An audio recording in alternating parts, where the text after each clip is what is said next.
What's up, everybody? Welcome back to another episode of Another Turnover, the basketball podcast where a basketball fan with no basketball credibility gives his opinions on what's going on in the NBA. Opinions that nobody asked for. As always, I'm your host, Mr. Chris Aaron Murphy, aka Ron, and ladies and gentlemen, let's just jump right into it. Folks, we are back with another episode of Another Turnover, episode 69. This is season 3, 19th episode of season 3. I am happy to be back after being off for a week. I ain't gonna lie, I ain't gonna front.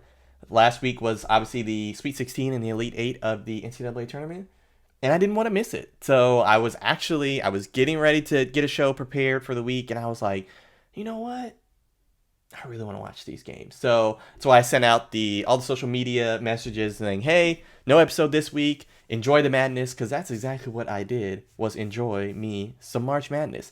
And that's what we're going to kind of start off the show with tonight. So let's just jump right into it. So like I said, last week was the Sweet 16 and the Elite 8 of the men's national tournament, as well as the women's as well. Admittedly, I don't watch a ton of the women's games, but Caitlin Clark in Iowa went up against Haley, I can't remember her last name, I think it was Louisville, and that was a battle. But Caitlin Clark, she can ball. Like, she is incredible. Had a 40-point triple-double, and I think Iowa's in the Final Four against South Carolina, and I'm blanking on the two other teams, but I just want to give some major props, major respect to Caitlin Clark. She is balling and setting Twitter and the world in general, the basketball world in general, on fire. So shout out to Caitlin Clark. But anyway, as far as the men's national tournament, there was a whole lot that's happened since obviously we had our March Madness edition episode 2 weeks ago.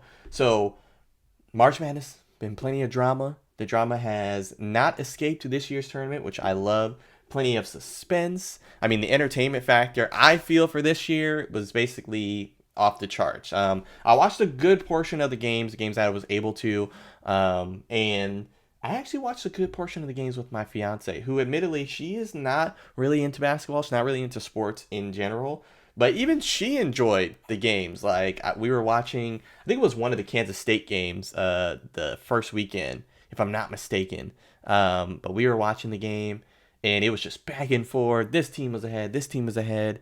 And she was like, oh, wow. Like, man, this is crazy. And I was like, this is television. This is what I'm talking about. This is what the NCAA tournament is all about. The thing I love about college basketball over, say college football, just specifically when comparing those two, like, everybody's got a shot to win the national championship in college basketball. College football, you lose one or two games, you're pretty much done. I know they have the college football playoff now, but there's still some elements of that. College basketball, I mean, you've got teams who we're going to get into here in a little bit. A ninth ranked team that probably has no business per se being in the Final Four, but they made it. They balled out. They beat teams that were ranked higher than them, and they've got a shot to win the national championship for a team that nobody would have given them a second thought, even if you go to school there. But that's what I love about college basketball. It's what I love especially about the March Madness NCAA tournament. I mean, some of the crazy things that have happened this year. I mean, you had number 1 seeded Purdue losing to Farley Dickinson. I don't even know where the heck that was before the national tournament started. Now, I did predict Purdue losing early. I picked them getting upset by Memphis in the second round. I know Zach Edey, solid player, but I was just like, oh, I don't feel a long tournament run for them. But yeah, Purdue lost. They were a number 1 seed. Kansas State had a great showing, making it all the way to the Elite 8, almost making it to the Final Four. They had a great run. I think they were a 3 seed, if I'm not mistaken. But their point guard, Noel, his first name escapes me, he was a standout. He was my player of the tournament. I know they didn't make it to the Final Four, but I mean, he broke the record. I can't remember exactly who they were playing, but he broke the record for most all-time assists in the NCAA tournament with 19 assists. Had a crazy no-look assist to his teammate for an alley-oop, like absolutely crazy. But Alabama lost earlier than anticipated. They lost in the Sweet 16. I know they were the number 1 overall seed, but they were a heavy favorite. Obviously, pretty much a lot of people were saying it was Alabama and everybody else, and that's not what happened. That's not how it went. They lost in the Sweet 16 to a very solid team I'm going to get into here in just a little bit. But now, I'm going to be honest. I'm going to be transparent with y'all because that's who I am. So I like to be honest and transparent. My bracket was hurting pretty early. My bracket was not looking good with some of my picks. But I will say this. 3 out of my 4 Final Four teams made it past the first weekend. And you know what? A win is a win. I'll take it. After the first weekend, I was like, you know what? I still got 3 of my 4 teams in. The team that I picked to win the championship is still in. They're making it to the Sweet 16.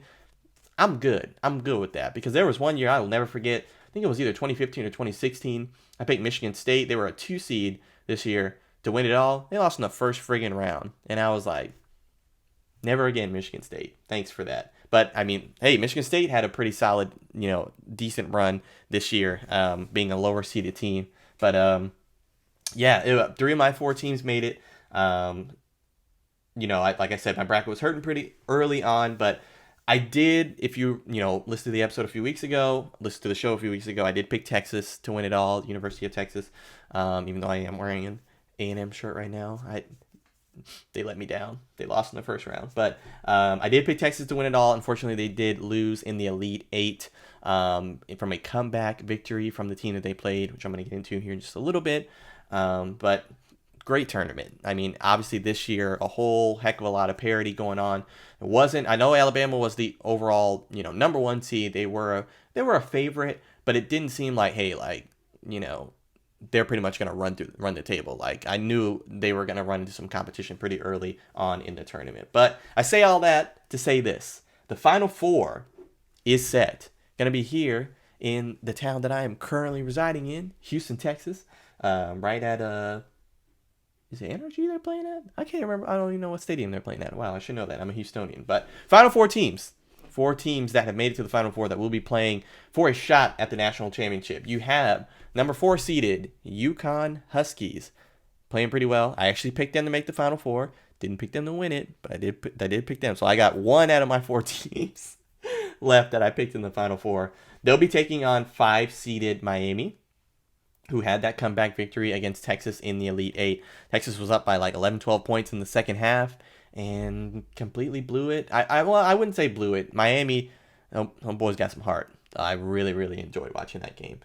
You got 5th seeded San Diego State University, who won in very controversial fashion in the Elite Eight. I say that because they beat the Creighton Blue Jays were a team from my hometown of Omaha, Nebraska. And, yeah, that game should have went into overtime. That's all I'm going to say. I'm not saying SDSU doesn't deserve to be there, but that game should have went into overtime, and I will stand by that. But 5th seeded San Diego State University will be taking on the Cinderella of the tournament this year, 9th seeded Florida Atlantic University. Now, be honest with yourself. Nobody had FAU in the Final Four.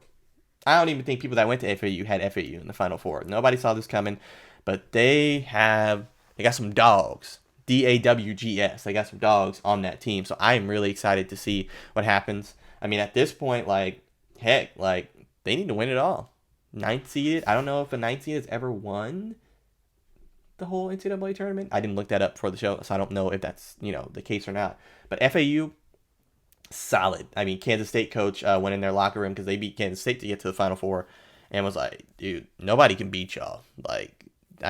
Go ahead and finish it. Nobody can beat y'all. And he might be right, because that Kansas State team was tough. I really liked that Kansas State team.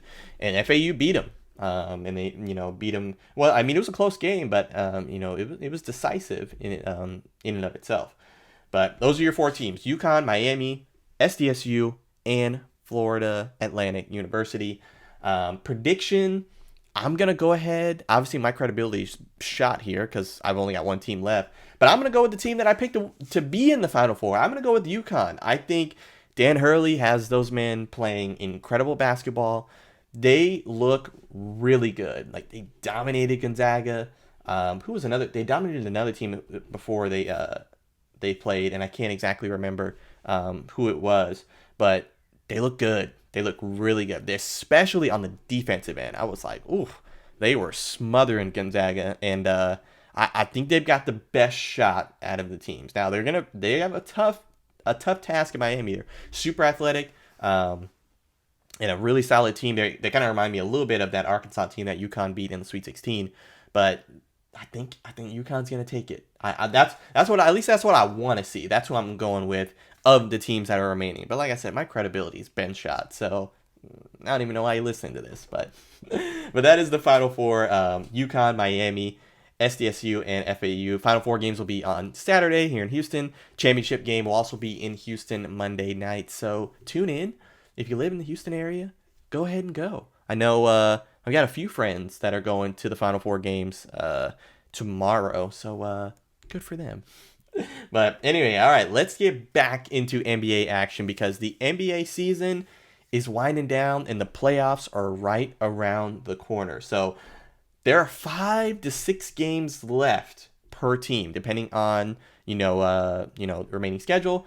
Most teams either have 5 games left or 6 games left. So let's kind of get into the standings. Let's talk about where we are right now. And let's start in the Western Conference, or should I say the Wild Wild West, because it is exactly that wild. So the number 1 seed in the Western Conference, Denver Nuggets.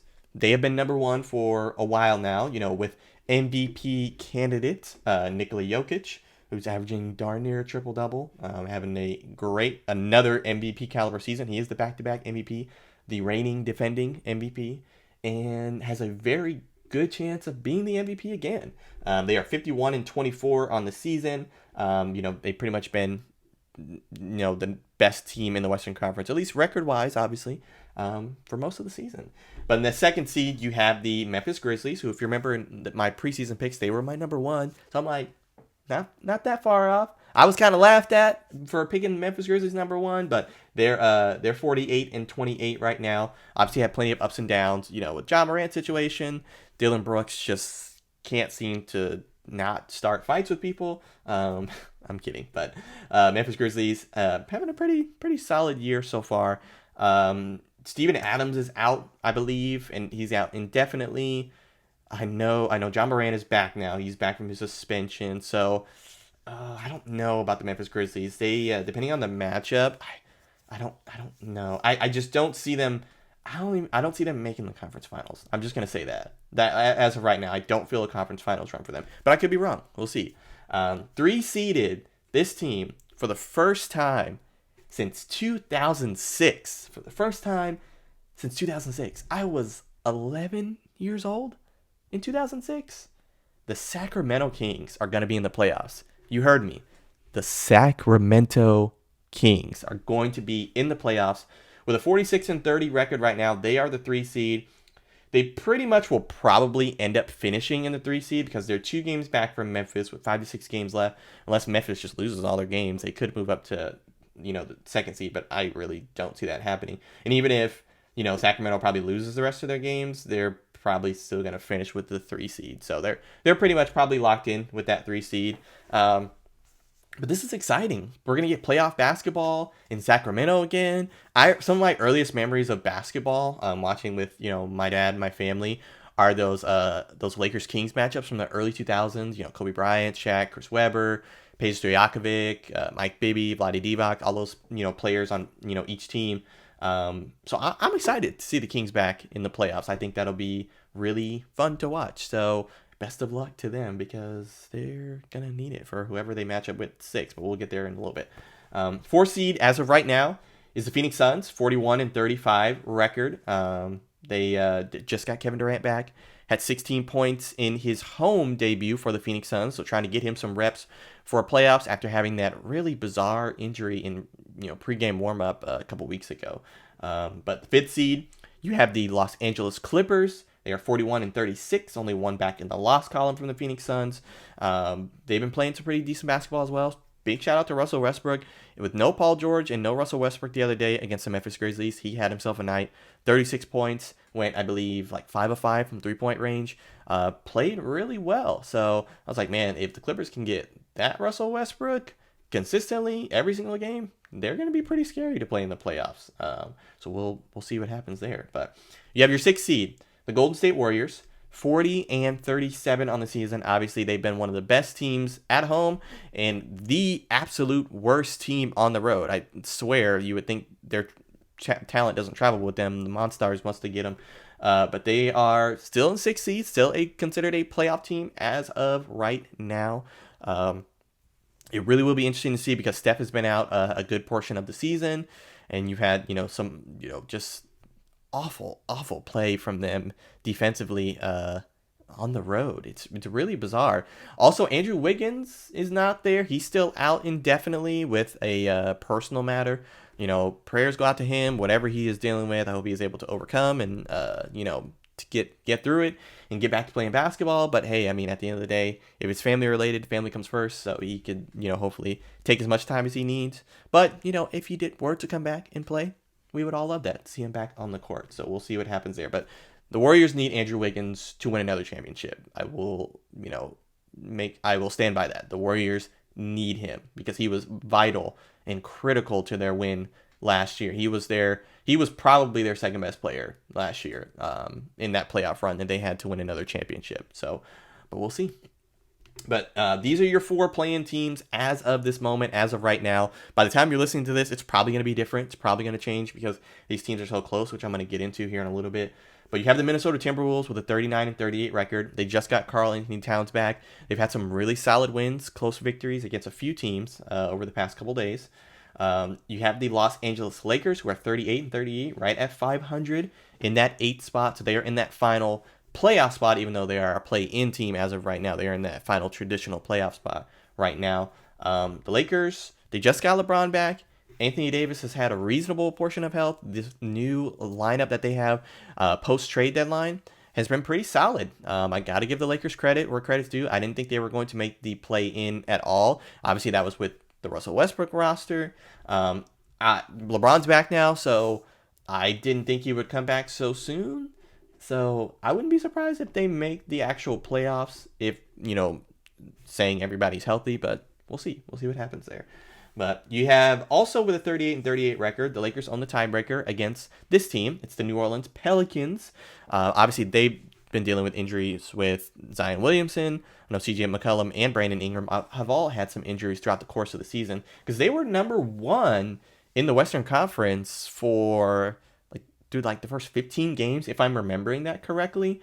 So it'll be interesting to see. There are rumors and reports of Zion Williamson potentially being able to come back. So we'll see. I mean, do the Pelicans bring him back, or do they keep him out? Which is a whole other conversation that I'm gonna have on another episode. Well, that I might have on another episode. But yeah, Pelicans in the nice spot. And then your final play-in spot as of right now is the Oklahoma City Thunder with a 38-39 record. They've kind of been teetering between that.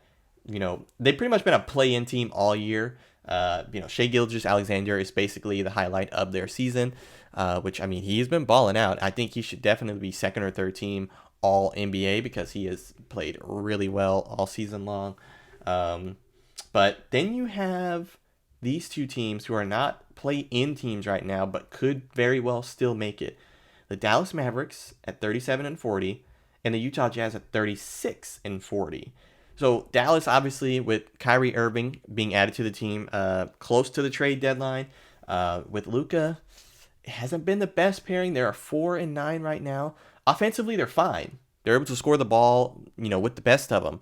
But defensively, that was their Achilles heel before bringing in Kyrie Irving. And trading for Kyrie Irving probably made them a worse defensive team. Based off what I've seen, they traded, Dorian Finney-Smith, who was their best perimeter defender, and they got rid of Spencer Dinwiddie, who was a decent perimeter defender, but it's not looking good for the Dallas Mavericks. And obviously, Kyrie Irving's going to want a bag in the summer. I'm assuming they didn't trade for him without some sort of verbal agreement that he would re-sign with them, so it's not looking great for Dallas. It really isn't. As a Spurs fan, I don't care. But as a Luka Doncic fan, I want to see him in the playoffs because the man is special. But, the West is crazy right now. I was taking a look. I was doing research for the show. Seeds, as of right now, seeds 6 through 10. So Warriors, Timberwolves, Lakers, Pelicans, Thunder are only separated by 2 games. With 5 to 6 games left in the season, that's crazy. So all of that could be different.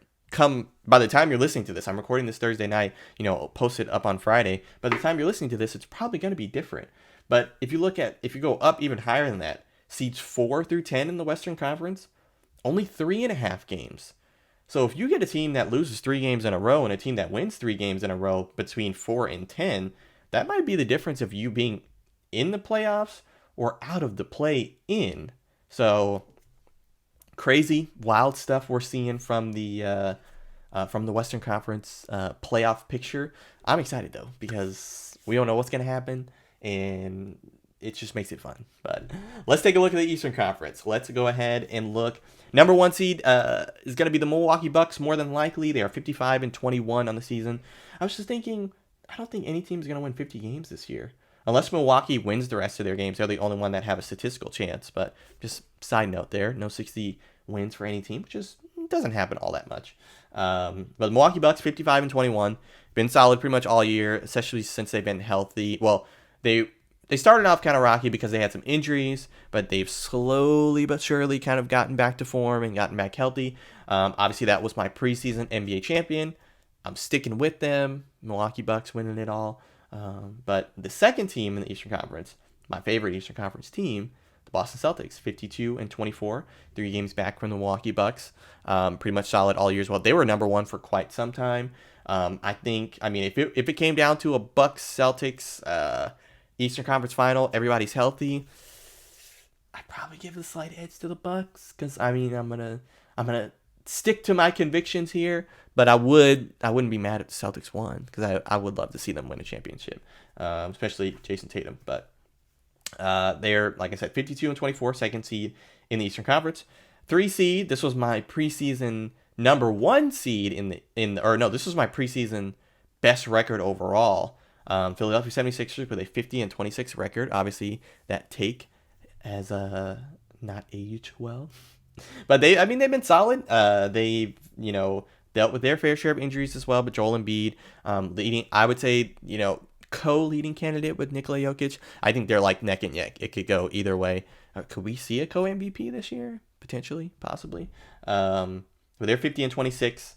You have the Cleveland Cavaliers, who are 48-29, 7.5 games back from that number 1 seed. So they're pretty much locked in, more than likely, to that 4th seed, kind of similar to how Sacramento's probably locked into their 3 seed.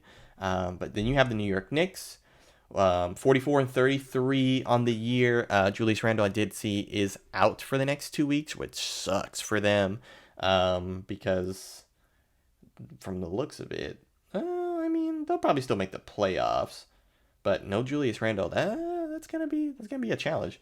You got the Brooklyn Nets, who are still in the playoff picture, 41-35.